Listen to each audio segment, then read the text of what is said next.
একটি সমীক্ষার মাধ্যমে এটা প্রমাণ পাওয়া গেছে যে শুধুমাত্র 10 to 20% মোমেন্ট অর্গাজম ফিল করেছেন। অর্গাজম হলো সেক্সুয়াল এক্সাইটমেন্টের একটা পিক মোমেন্ট, যে সময় শরীরে রক্ত সঞ্চালন এবং শ্বাস প্রশ্বাস বেড়ে যায়। শরীরে বিশেষ কিছু হরমোন যেমন টেস্টোস্টেরন, অ্যাড্রিনালিন, ইস্ট্রোজেন বা প্রোজেস্টেরন এর মাত্রা বাড়তে থাকে এবং সেক্স অর্গ্যানস বা যৌনাঙ্গ এবং তার সঙ্গে রিলেটেড যে মাসেলগুলো আছে সেগুলোর মধ্যে একটা রিদমিক সংকোচন প্রসারণ লক্ষ্য করা যায়। আমার অনেক পুরুষ বন্ধুদের একটা ভ্রান্ত ধারণা আছে যে পেনিস ইনসারশনের মাধ্যমে যে এক্সাইটমেন্ট, যে সেক্সুয়াল ফিলিংস তৈরি হয় সেটাই অর্গাজম, কিন্তু এটা আদপেই ঠিক নয়। কারণ পেনিস ইনসারশনের মাধ্যমে ওমেন বডিতে কোনো এক্সাইটমেন্ট তৈরি হয় না। যদি সত্যিই তাই হতো তাহলে অনেক মহিলা রেপড হতো না। এই বিষয়টা নিয়ে কথা হওয়াটা খুব দরকার, কারণ এই বিষয়টা নিয়ে বেশিরভাগ মানুষের মধ্যে হয় কমপ্লিট বা সম্পূর্ণ ধারণা নেই, অথবা ধারণা থাকলেও সেটা সম্পূর্ণভাবে পরিষ্কার নয়। আসলে অস্বীকার করার জায়গা নেই অর্গাজম সম্পর্কে ধারণাটাই আমাদের তৈরি হয়েছে অ্যাডাল্ট মুভিজ দেখে, অথবা কিছু মানুষের কাছ থেকে আমরা কয়েকটা কথার ওপর বেস করে আমাদের অর্গাজম সম্পর্কে ধারণা তৈরি হয়েছে, যারা আমাদের বিভিন্ন কথা দিয়ে পাকিয়েছে। দেখুন, আমি কোনোটাকে খারাপ বলছি না, কিন্তু মাঝখান থেকে একটাই জিনিস হয়েছে, ইনকমপ্লিট ধারণা তৈরি হয়ে গেছে বা পরিষ্কার ধারণা তৈরি হয়নি। স্বাভাবিকভাবে যখন আমরা অর্গাজমটাকে অ্যাচিভ করতে চাইছি অ্যাকচুয়াল সময়, তখন হয় সেটা হচ্ছে না, অথবা যে লেভেলে গিয়ে চাইছি সেই লেভেলে পৌঁছানোর আগেই সব শেষ হয়ে যাচ্ছে। আজকে আমরা এই ভিডিওতে সায়েন্টিফিক্যালি অর্গাজম বিষয়টাকে একটু জানার এবং বোঝার চেষ্টা করব।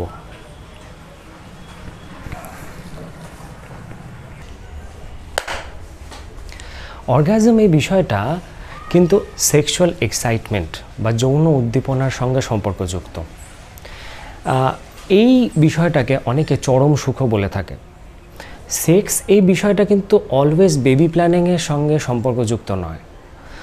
শারীরিক তৃপ্তি বা ফিজিক্যাল প্লেজার বা যৌন তৃপ্তিটাও কিন্তু একটা মুখ্য উদ্দেশ্য সেক্সের। যে তৃপ্তি বা প্লেজারটার জন্য অনেক সময় একটা মানুষ একটা পার্টনারের উপর নির্ভর করে, আবার কিছু কিছু মানুষ সেলফ প্লেজারে বিশ্বাসী। সেটা পুরোপুরিভাবে নির্ভর করে একটা মানুষের সাইকোলজিক্যাল কন্ডিশনের ওপরে। মেল এবং ফিমেল বডিতে কিন্তু অর্গাজম আলাদা আলাদাভাবে অ্যাচিভ হয়। মেল বডিতে সেক্সুয়াল প্লেজারের উদ্দেশ্যে এক্সাইটমেন্ট বাড়তে থাকে এবং তার ফলে পেনাইল ইরেকশন হয়, অর্থাৎ পেনিস এনলার্জমেন্ট হয়। পেনাইল ইরেকশনের ফলে সেখানে সেক্সুয়াল স্টিমুলেশন বা যৌন উদ্দীপনার ফলে সেই এক্সাইটমেন্টটা বাড়তে থাকে এবং সেটা অর্গাজমের দিকে এগোয়। At the peak of the excitement পেনিসের বডিতে থাকা যে মাসেলগুলো সেগুলো প্রসারিত হয় এবং সিমেন ডাক্ট একটা স্ট্রেট আকার ধারণ করে, এবং at the end of the phase অর্থাৎ অর্গাজমে সিমেন ডাক্টের মাধ্যমে সিমেন্ট ইজাকুলেশন হয় এবং তারপরে এক্সাইটমেন্টটা আস্তে আস্তে কমতে থাকে। এবার যদি ফিমেল বডিতে দেখা যায় তাহলে কিন্তু ফিমেল বডিতে পেনিস টাইপের কোনো পার্ট নেই যেটার মাধ্যমে সেক্সুয়াল স্টিমুলেশন দেওয়াটা সম্ভব। বেশিরভাগ মানুষের ক্ষেত্রেই ধারণা হচ্ছে ভ্যাজাইনার মাধ্যমে ওমেন বডিতে সেক্সুয়াল স্টিমুলেশন দেওয়া সম্ভব, এবং এইখানেই ভুল ধারণাটা, কারণ আমাদের মধ্যে ওমেন বডির অ্যানাটমি বা স্ট্রাকচার সম্পর্কে পরিষ্কার ধারণাটা নেই। যে পার্টটা ফিমেল বডিতে শরীরের বাইরের অংশে ওপেন হয় সেই পার্টটাকে বলা হয় ভালভা, নট ভ্যাজাইনা।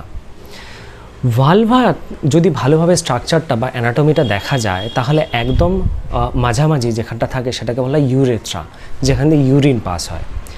ইউরেথ্রার নিচের দিকে যে ওপেনিংটা থাকে সেটাকে বলা হয় ভ্যাজাইনাল ওপেনিং, অর্থাৎ ওই ওপেনিংয়ের পেছনের যে পার্টটা সেটাকে বলা হয় ভ্যাজাইনা। ভ্যাজাইনা ওপেন হয় সার্ভিক্সে গিয়ে, আর সার্ভিক্সের পেছনে থাকে ইউট্রাস।